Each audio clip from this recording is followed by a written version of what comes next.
लोकवृत्त मराठी, लोकशाहीचा खरा आवाज। संत सावता महाराज मंदिर मालपूर इथं महिला हरिपाठ मंडळास भजन साहित्याची सप्रेम भेट। संत सावता महाराज मंदिर मालपूर इथं हरिभक्तपरायण संत सावता भजनी मंडळ व हरिभक्तपरायण गुरुदत्त भजनी मंडळ मालपूर यांच्या संयुक्त विद्यमाने हरिभक्तपरायण गुरुदत्त महिला हरिपाठ मंडळ आसाणे यांना भजनासाठी आवश्यक साहित्य सप्रेम भेट म्हणून प्रदान करण्यात आले। या उपक्रमासाठी मुरलीधर माळी यांनी पुढाकार घेतला।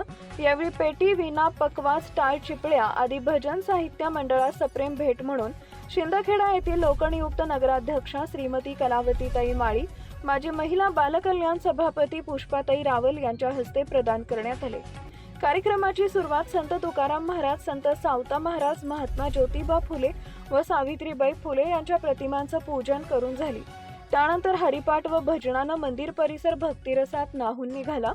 या कार्यक्रमात शिंदखेडा येथील लोकनियुक्त नगराध्यक्षा श्रीमती कलावतीताई माळी, माजी महिला बालकल्याण सभापती पुष्पाताई रावल, आरोग्य व शिक्षण सभापती महावीर सिंह रावल, व्हॉइस ऑफ मीडियाचे तालुका अध्यक्ष प्राध्यापक प्रदीप दीक्षित, सल्लागार प्रकाश चौधरी, सचिव भूषण पवार, खजिनदार महेंद्र राजपूत, श्रावण अहिरे, ज्येष्ठ कीर्तनकार हरिभक्तपरायण रामचंद्रजी महाराज, सेवानिवृत्त मंडळ अधिकारी प्रफुल्ल शास्त्री तसेच अनेक मान्यवर उपस्थित होते। प्रसंगी मान्यवरांचा सत्कार पुष्पहार व श्रीफळ देऊन आयोजकांच्या वतीनं करण्यात आला। यावेळी प्राध्यापक प्रदीप दीक्षित यांनी धार्मिक मनोगत व्यक्त करत सांगितले की भजन, कीर्तन आणि हरिपाठ हीच आपल्या संस्कृतीची ओळख असून अशा उपक्रमामुळे समाजात भक्तीचा जागर होतो, तरुण पिढीला योग्य दिशा मिळते। तसेच सचिव भूषण पवार यांनी आपल्या मनोगतातून माळामाळी व माळकरी परंपरेचा उल्लेख करत या परंपरेच्या समन्वयातूनच गावागावात धार्मिक व चैतन्यपूर्ण वातावरण निर्माण होते। भजन मंडळ हे समाजात एकता, भक्ती व संस्कार जपण्याचं कार्य करतात असं प्रेरणादायी उदाहरण मांडले। कार्यक्रमाप्रसंगी विशेष सामाजिक उपक्रम राबवण्यात आले। जयेश पाटील याला आळंदी इथं शिक्षणासाठी पाठवण्याचा मानस मुरलीधर माळी यांनी व्यक्त केला असून त्यासाठी येणारा सर्व खर्च उचलण्याची जबाबदारी त्यांनी स्वीकारली। तसेच साई पाटील व जयेश पाटील यांना कपडे भेट म्हणून देण्यात आले। यावेळी दिव्यांग महिला अनिता पाटील यांना आधार भेट स्वरूपात मदत करण्यात आली। मुरलीधर माळी यांच्या पुढाकाराने उपस्थित सर्व मान्यवरांना श्री विठ्ठल रुक्मिणीची मूर्ती भेट म्हणून प्रदान करण्यात आली। कार्यक्रमाच्या शेवटी सर्वांसाठी भोजनाची व्यवस्था करण्यात आली होती। कार्यक्रमाची प्रस्तावना तुकाराम माळी यांनी केली तर सूत्रसंचालन सदाशिव भलकार यांनी केले। कार्यक्रमाच्या यशस्वीतेसाठी भजनी मंडळातील सर्व सदस्य व मित्रपरिवार यांनी विशेष परिश्रम घेतले। मुख्य संपादक भूषण पवार। निश्चितच होता, मी असं म्हणेन की भारतीय संस्कृती ही संस्काराने नटलेली संस्कृती आहे। मग त्यात अनेक विचार, अनेक संस्कार, अनेक संदर्भ, कौटुंबिक विचार, संतांची शिकवण, ज्ञानेश्वर माऊलीची शिकवण, वारकरी संप्रदाय, या वारकरी संप्रदायामधून या सगळ्या गोष्टी आपल्याला संस्कारित करत असतात आणि त्याच्यामध्ये आपला सहभाग आहे। या महिला भजनी मंडळामध्ये मी बघितलं की तरुण मुली देखील त्याच्यात सहभागी आहेत। एका आवाजामध्ये त्यांचा हा भजनाचा कार्यक्रम या ठिकाणी सुरू होतात, बऱ्याच वेळपर्यंत आम्हाला तो ऐकायला मिळाला। याच्यातून मी असं म्हणेन की खऱ्या अर्थाने शहरापासून खेड्यापर्यंत या हरिपाठाच्या माध्यमातून, भजनी मंडळाच्या माध्यमातून हे संस्कार प्रामुख्याने तरुण मुलींवरती देखील केले जातात आणि त्या तरुण मुली देखील त्याच्यामध्ये सहभागी होतात। हे खरंच एक वाखाणण्यासारखं असं उदाहरण आहे। या दृष्टिकोनातून मी असं म्हणतो, आज आता वातावरण अतिशय बेताल झालेलं आहे। काय घडतं हे सर्व संदर्भ आपल्याला माहिती आहे। तरुण मुलं व्यसनाच्या आहारी जात आहेत। मुलींवरती देखील आपले संस्कार आबाधित कशा प्रकारे राहतील हा दृष्टिकोन आता विचार करायला लावणारा असा एक संदर्भ आहे। आणि त्या दृष्टिकोनातून मी असं विनंती करू शकेन, त्यावर आता लक्ष ठेवण्याची वेळ आलेली आहे। लक्षात घ्या, मोबाईलचा जमाना आहे आणि या मोबाईलच्या जमान्यामध्ये कोण कोणाला कुठे घेऊन जाईल हे सांगता येत नाही। आणि असे अनेक उदाहरणं, अनेक प्रसंग आपण दूरदर्शनच्या माध्यमातून बघतो।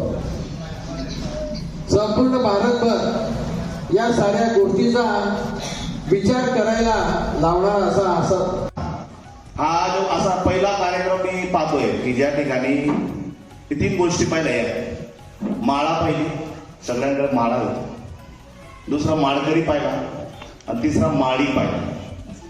माळा, माळकरी आणि माळी या तिघांचं ज्या ठिकाणी संयोग येतो ते वातावरण चैतन्यपूर्ण असतं आणि धार्मिक असतं हे मला माझ्या वडिलांनीच सांगितलं होतं. तरी असं हे धार्मिक वातावरण, चैतन्यपूर्ण वातावरणात मी या ठिकाणी बोलतोय आणि अशा या कार्यक्रमात मला या ठिकाणी मुरलीधर माळी यांनी बोलवलं. याबद्दल मी आपल्या या सर्व आयोजकांचे आणि त्यांचे देखील आभार व्यक्त करतो. आणि आपल्याला या ज्या भजनी मंडळाचं जे साहित्य आम्ही 8 दिवसापहिले विचार केला की काय असेल साहित्य, कसं असतं बाई. मग मला वाटलं की टाळ मृदू वगैरे देतील, पण या ठिकाणी मी पाहिलं की आपल्याला खूपच चांगलं साहित्य या ठिकाणी दिलेलं आहे. आणि ज्यांच्या नावच मुरलीधर म्हणजे कृष्णाचा अवतार आणि त्यांच्यासोबत माळी आणि माळकरी हा शब्द लागलेला आहे. त्यांच्या हातून सदैव असं धार्मिक कार्य घडत राहो अशा या शुभेच्छा आमच्या या सर्व व्हॉइस ऑफ मीडियाच्या वतीने देतो आणि थांबतो. धन्यवाद. काय असतं तो सर्व मी त्या सिनेमाचा नामोल्लेख करत नाही, परंतु एक लफडेबाज माणूस, त्याचं लग्न झालेलं असतं, लगेच त्याच घरात दुसरी एक महिला, काय अभिचार तिथं चालू असतो आणि ते दोघं सोडून त्यांचा विषय तिसऱ्याकडे जर जात असेल तर हा आपल्या संस्कृतीवर ढाला आहे. आणि ही जी गोष्ट आहे ही सहज साधी होत नाही. व्यासपीठावरील सर्व सज्जन मंडळी ही ठरवून केलेली गोष्ट असते. ज्या वेळेस या भारतावर, ज्या वेळेस या देशावर सरळ युद्धाने जेव्हा जिंकता आलं नाही त्यावेळेस या देशाची संस्कृती खतम करा. ज्या वेळेस या देशाची संस्कृती खतम होईल, ज्या वेळेस या देशाचा युवा खतम होईल, त्यावेळेस या देशावर आपण राज्य करू आणि हा देश जिंकता येईल. त्यामुळे जर आज युवकांना आणि मुलांना जर संस्कारित करायचं असेल, त्यांच्या हातात टाळ, त्यांच्या हातात मृदू ही देण्याची आज गरज आलेली आहे. आणि खास करून वंदन. क्रांती सूर्य ज्योतिबा फुले, क्रांती ज्योती सावित्रीबाई फुले यांना विनम्र अभिवादन. आणि सन्माननीय व्यासपीठ, तोलामोलाचे सगळे पदाधिकारी, रावल साहेब, तुष्टाई, प्रकाश नाना, आमचे सर, पवार भाऊ, सगळ्यांना आणि नागपूर गावाचे सगळे ग्रामस्थ बंधू भगिनी यांना नमस्कार. मला या ठिकाणी भजनी मंडळासाठी बोलवले आणि मला ते बहुमान दिला त्याबद्दल मी तुमचे सगळ्यांचे आभारी आहे. आजच्या दगदगीच्या जीवनात कमी शिकलेल्या महिला असून सुद्धा सुंदर अशी भावगीतं म्हणतात, संतांचे अभंग म्हणतात आणि वातावरण खूपच चांगलं करतात. त्याबद्दल तुमचं कौतुक करावं तेवढं कमीच आहे. तरी मी सगळ्यांचे आभार मानते.